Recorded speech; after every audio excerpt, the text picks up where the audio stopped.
MK4 was definitely a new chapter for Mortal Kombat. It was our first 3D game, obviously. We've created a new game at Midway. We could tell you about its new Zeus chip and how it renders 1.2 million polygons per second. About the lifelike 3D characters and amazingly real backgrounds. About a new weapons feature that will revolutionize fighting games. I recall just the industry going towards 3D, and there was almost an assumption that, of course, you know, we're going to go in that direction. Virtual Fighter, as revolutionary as it was very blocky characters. There wasn't a whole lot of detail, and I remember thinking, I cannot see us representing the MK characters in that fashion. By the time we got to MK4, the hardware that we had at Midway at the time had been developed enough so that the characters could be represented in a way that still sort of maintained a lot of the qualities that you saw in the earlier games. There was not a whole lot technologically that we could carry from what we had been doing into that game. When you think about it, to some extent, Mortal Kombat 2 built on 1, 3 built on 2, and we just had a whole development environment that just kept getting more sophisticated, and we could do more.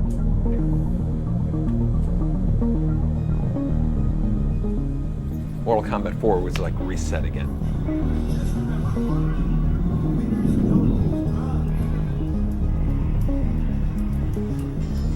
It's like we're in Polygon land. That constant balance between, do we wipe the site clean? Do we keep the block button, high punch, low punch, block, and whatnot? It was such a departure from the digitized rhythm that we were in, and you know, we introduced stepping in and out of 3D, weapons. I think we should have put the weapons more on the forefront.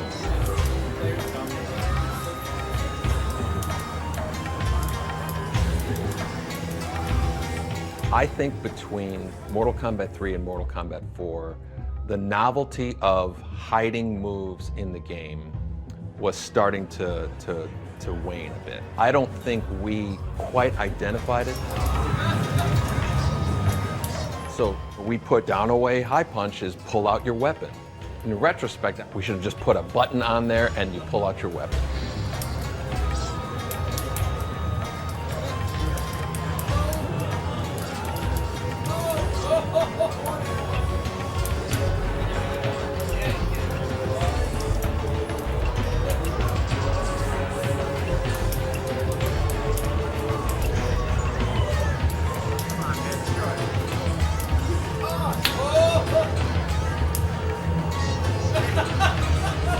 We were such a ragtag team. I remember just staying up crazy late with programmers and with Mike Boone.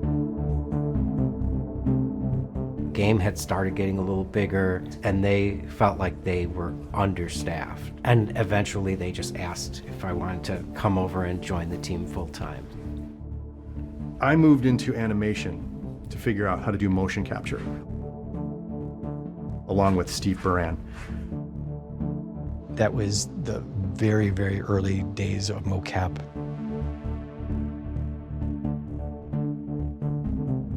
It's hard to work with, and cleaning up the data was really rough. It was literally 6 mocap cameras, where now we have 50 plus. The animations for MK4 are, they're pretty raw.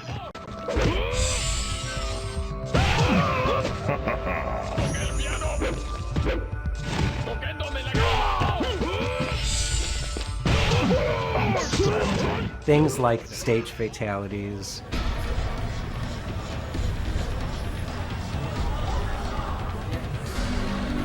the endings, all of those things were done in such a hurry. I forgot about all the silly endings that we did. It's over, Jarek. Shinnok is dead. The good guys won. You're coming back with me. Never, Sonya. I agreed to help defeat Shinnok, not turn myself into the Special Forces. The Black Dragon, live on! The Black Dragon died with Kano. You're the last one, Jarek. Never! We were doing an ending every day. Just go through all the animations in the game and find ones that that might apply to these particular situations. That's why the game has a lot of sections in it where it looks like the animations are really not made for what they're being used for. Scorpion!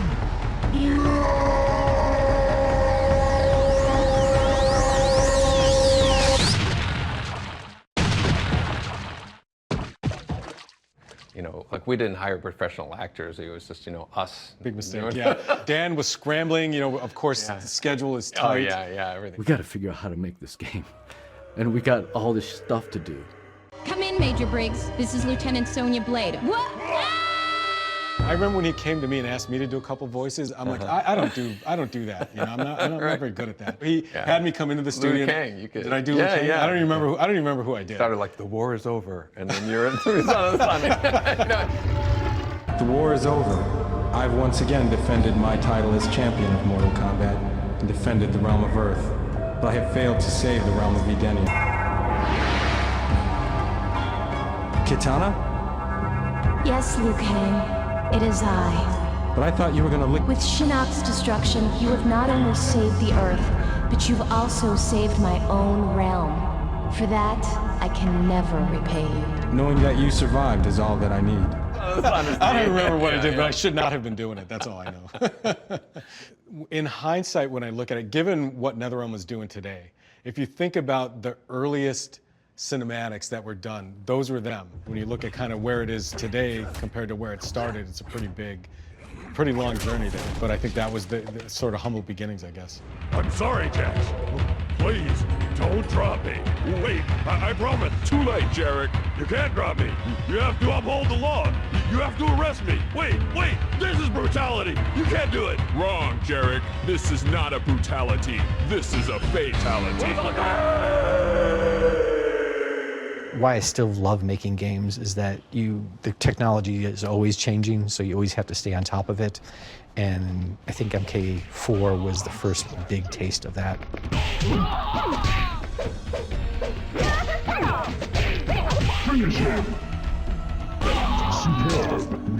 You can't make a bigger jump pretty much than from 2D to 3D.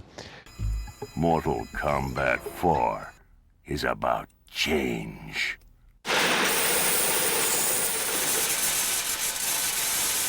That was one of the most fun projects.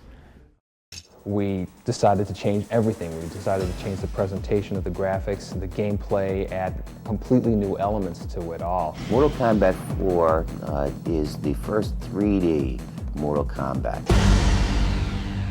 Why did Mortal Kombat go 3D? That's a great question. I honestly tapped out at that point.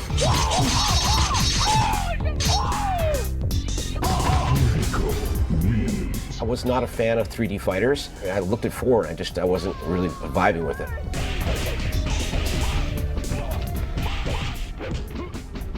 Going 3D for the video game industry was a little bit like reinventing the wheel, but with polygons instead of pixels.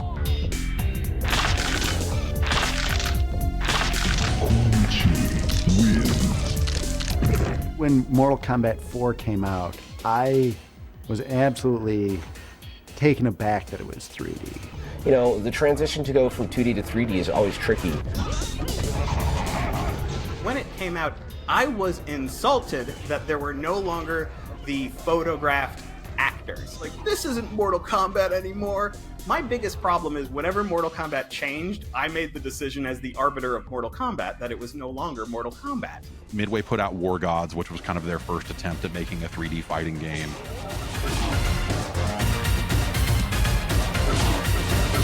They take a lot of concepts from Mortal Kombat.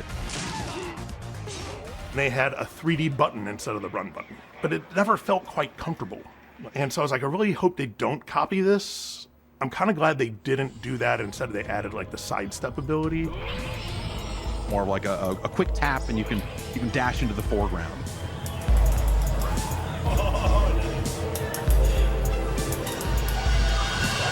In Ultimate Mortal Kombat 3, you had the dial-a-combo system, which was kind of like punching in a phone number. You have to know the phone number to do the combo. But fans were so creative with launchers that popped characters into the air and then comboing them on the way down with juggles, that even those static combos became something that you could use to express yourself as a player. Mortal Kombat 4's combo system was called Universal, where everyone had the same combos, and not everyone had the same special moves. So you could still, weave in special moves into the Universal combos to put your own little spin on them, but it wasn't the same as what you could do in Mortal Kombat 3.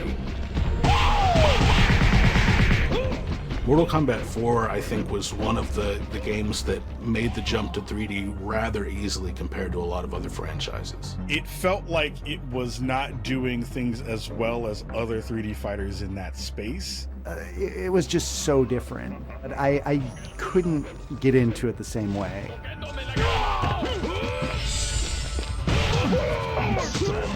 Mortal Kombat 4 is one of those rare games where I like it a lot more now than I did when it came out. I could tell now that they were like doing something interesting, bringing it into a new era.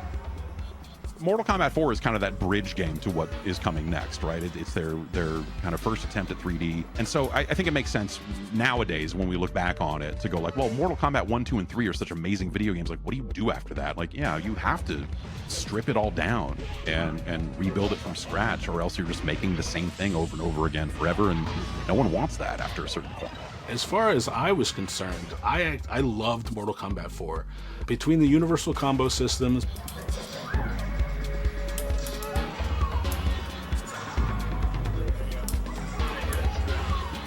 between the weapons, between the characters, the endings. We had a deal. A deal? I am not a god of my word, reptile. All deals are off. I just thought Mortal Kombat 4 was this perfect package, and I played it to death. It's probably the game I've spent the most time in, even more than Mortal Kombat 2 on Super Nintendo.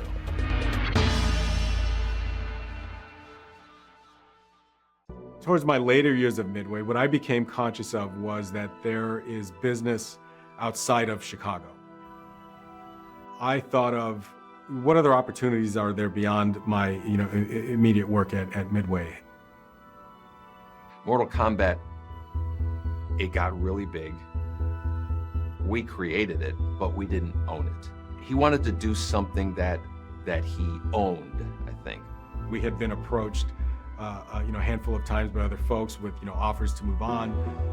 Of course, I loved working at Midway. I had friends at Midway. The work I did, I was very proud of. We all look at each other as family, and I had been there for over 10 years. So he and a group of guys left, and then they formed another studio. Leaving at the time that I did, I was aware of these new platforms that were coming out. I knew Microsoft was working on something. I think the PlayStation 2 was the early phases of that. We thought that if we're going to leave and start something new, this is the time to do it. I think I understood it, but I still missed working with him. It was not an easy choice. I certainly didn't feel good about leaving. I felt like, okay, this is something I have to do. We never had a problem. I mean, to this day, we're still on the same text chain, and we talk all the time and whatnot. I don't know that there were hurt feelings. I think we didn't talk for a period of time, but as the years passed, we all realized that we had become such great friends just in working with each other that we weren't going to let the idea that I wasn't working there wasn't going to come between our friendship. So we're still, I'm still friends with everybody I worked with back then.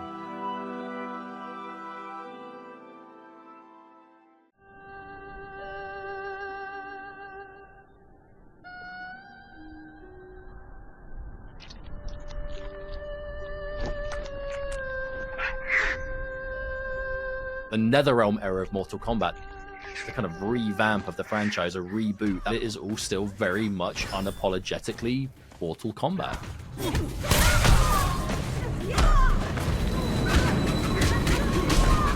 We wanted to play it against each other. We wanted to see all the cool finishing moves and how all the old moves have been brought back, because it was back to 2D. Finish her!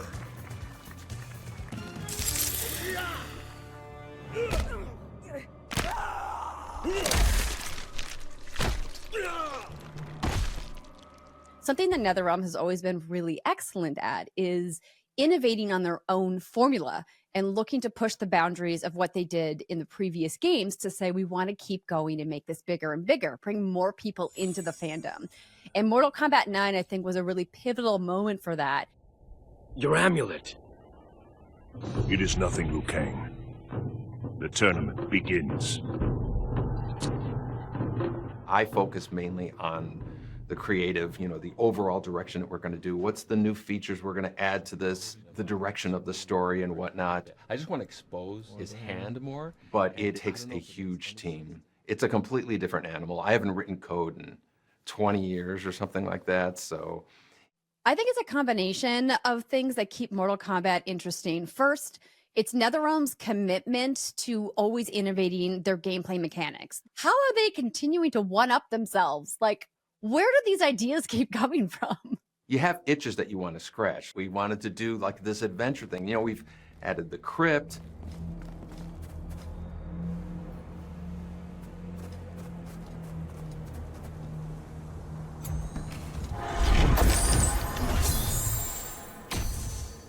And we've added, conquest mode.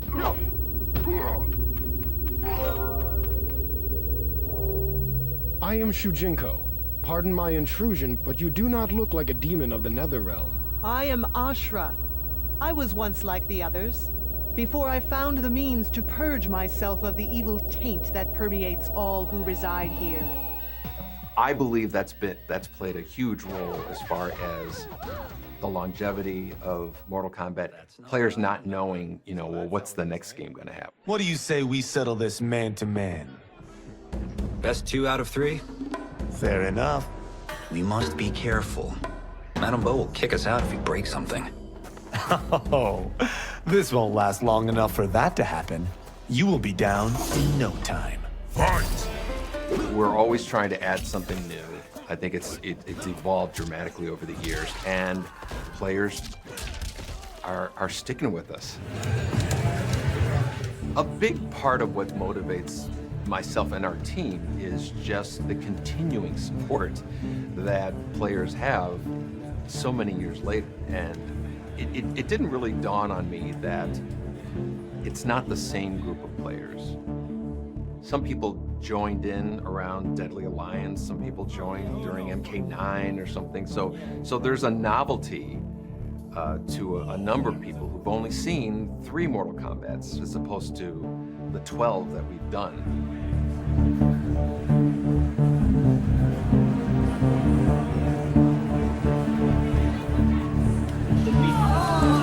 Something that I think really keeps the franchise going iteration after iteration is their ability to make it more accessible to a broader range of players and also a changing player base, adding simple fatalities that are a single button press.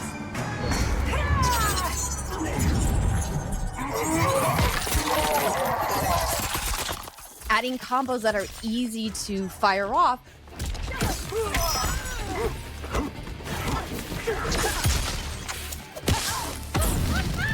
All make older gamers like me a little bit more willing to jump back in, but it also makes it really friendly for new players, which is fantastic. But on the other side, if you want to punish yourself, there are all the tools in there that you can make it as hard for yourself as you want. And I think that's what gaming in a modern era is all about, is giving gamers tools to play the games that they want. And NetherRealm has always been so excellent at that. And the production of the games is huge now. The team was 4, and then it was 5 for MK2. I think it was like 7 for MK3. Once we got into doing directly to the home, where it was writing to a DVD or CD, there was a lot more memory to fill. We started getting into doing video to tell the story and whatnot. So all of a sudden, all these new disciplines are needed. We have a number of producers on our team right now, and the directors, basically, camera directors and whatnot, story writers, dialogue writers. The Mortal Kombat franchise does story so well. It's so wild if you try to summarize what the lore of Mortal Kombat is to somebody. You're like, okay, how much time do you have? Surrender Kronika's crown and the Elder Jackson Briggs. No harm will come to you. Can we take an Elder God? Cassie beat Shinnok. Only because the cages are born with crazy magic powers. Maybe we have our own magic. These really wild, fantastical characters. You have gods, and you have robots, and you have animal humans and wizards and all kinds of stuff that makes it so fantastical and so fun.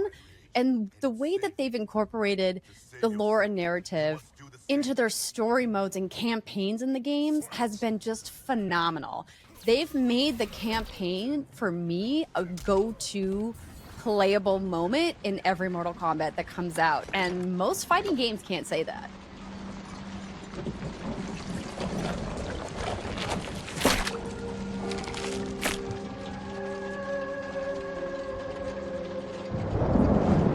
It is an excellent ruse, your disguise. If it's revenge you want, have at it. If it's restitution, there's nothing left. What I want, Shang Tsung, is to elevate you, to make you the great sorcerer that now you can only pretend to be. Over the years, at some point, we started just making movies, basically. When we did that with Mortal Kombat 9, it became our biggest Mortal Kombat selling game at the time, and I believe that was a big part of it. They are absolutely paying attention to every facet of the space. I hope you know our fight wasn't personal. Please, do you realize how many tournaments I've fought in?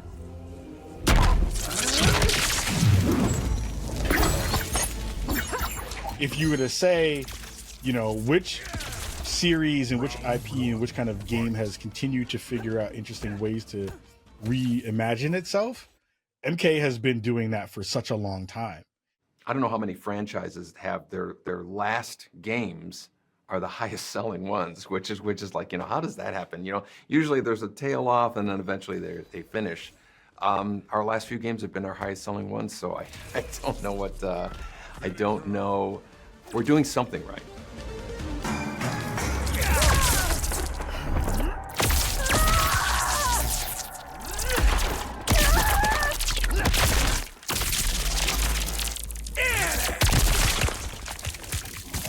Fatality.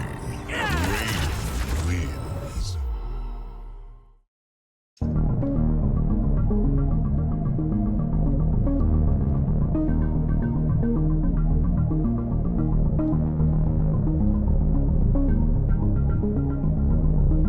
It's funny, when I look back at Mortal Kombat, what I wouldn't share with folks that I worked with was, hey, I'd do this for free.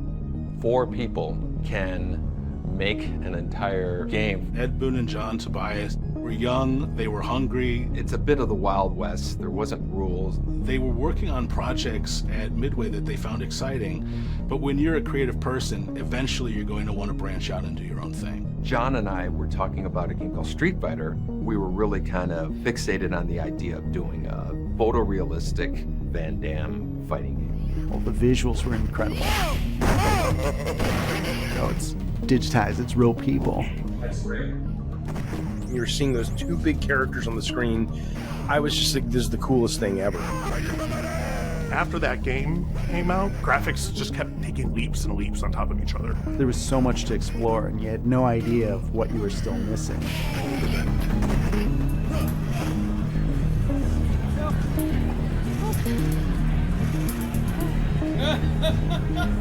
And not having the internet at the time to go to, it made it very social.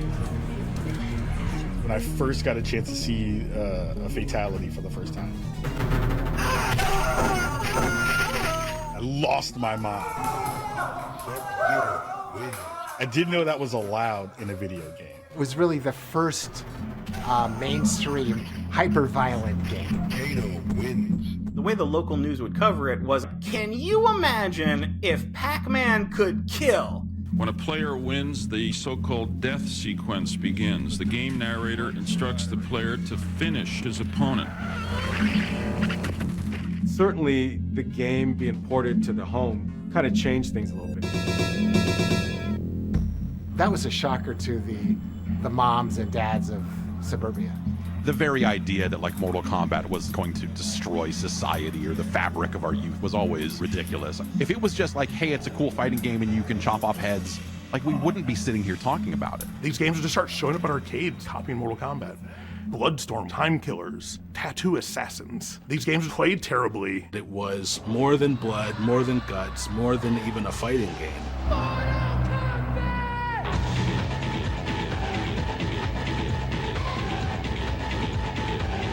They really hit just like a gold mine. Back then, it was kind of like you make a game, you hope it's a success, and you move on to the next game. And if it is a success, cool. You move on to the next game and you do something else, right? When the game was done, certainly in my head, there was 10 things that I would have done differently. And so that was the first time that I thought, oh, okay, I guess we're signed up for a sequel. The hardware that we were working on was improving. I think if you look at MK2 next to MK1, you notice the difference in terms of the aesthetics.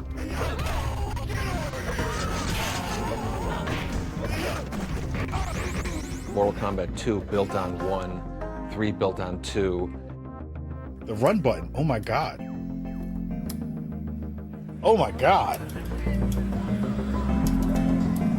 Mortal Kombat 1 and 2 were still great games, but they felt so much slower that it was hard to go back.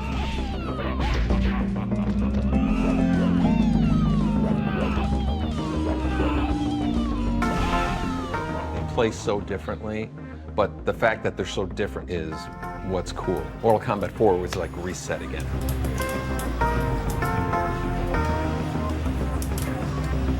The game had started getting a little bigger, going into 3D for the first time. I was super excited about it.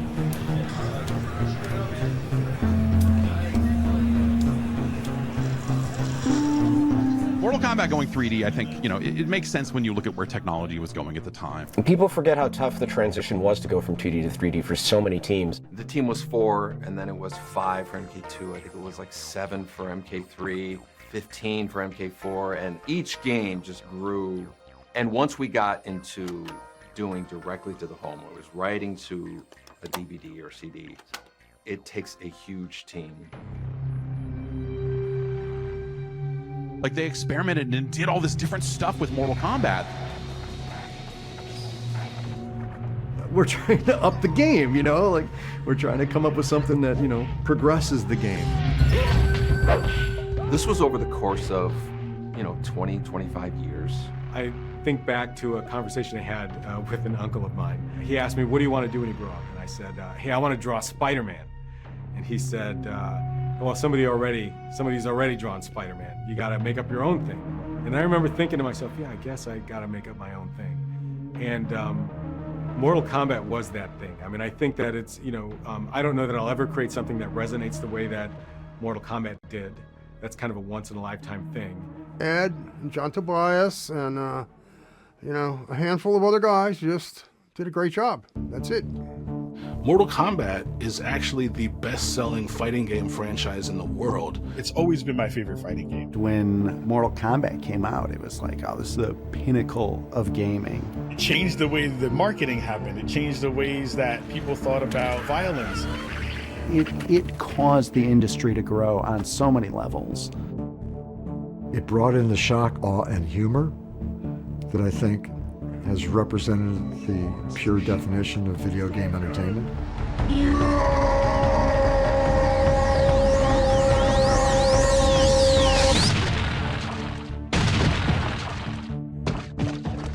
There's a lot of games lately that would rather show you that they're art. It almost seems like they're performing. It's like me, please tell me I'm acceptable, tell me I'm good enough. And Mortal Kombat is just like garage band and sort of American. It's like, go fuck yourself.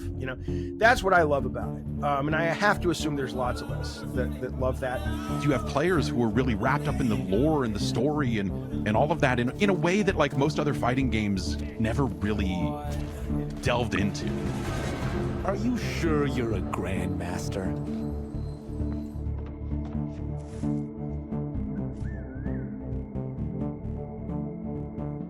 Interesting. Kung Lao, over here! It's why the games still have these, amazingly crafted story modes to this day. We must fight for each other, Baraka, not with each other. Got anyone suspicious? He said as much to my face. Aid us, and I'll make sure you sit at Kotal's table. It's this giant soap opera built on top of this super fun fighting game that really captured this feeling of mystery and magic that you get from old kung fu films. And it's that curiosity, I think, that drives people to continue playing Mortal Kombat, and that has helped it remain a pillar of popular culture today. I am not yet defeated. Yes, you are.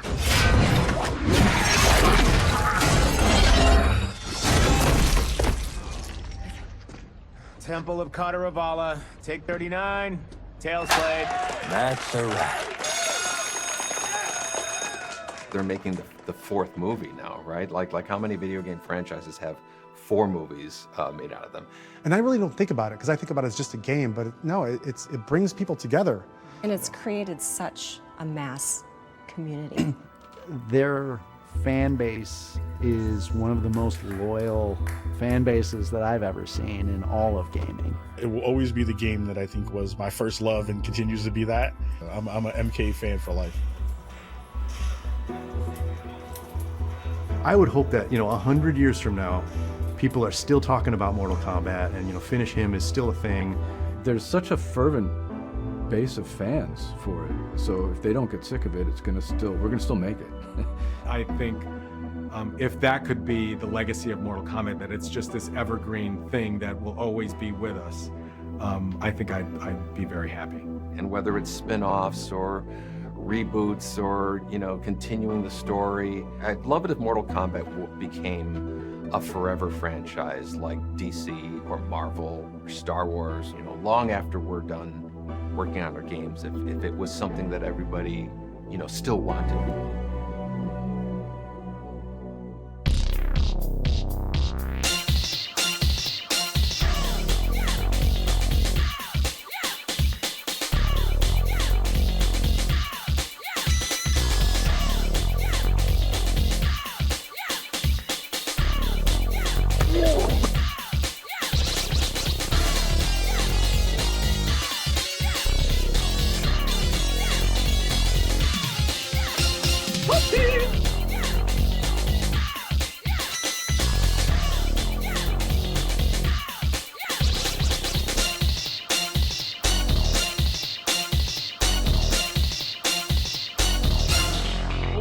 Game over.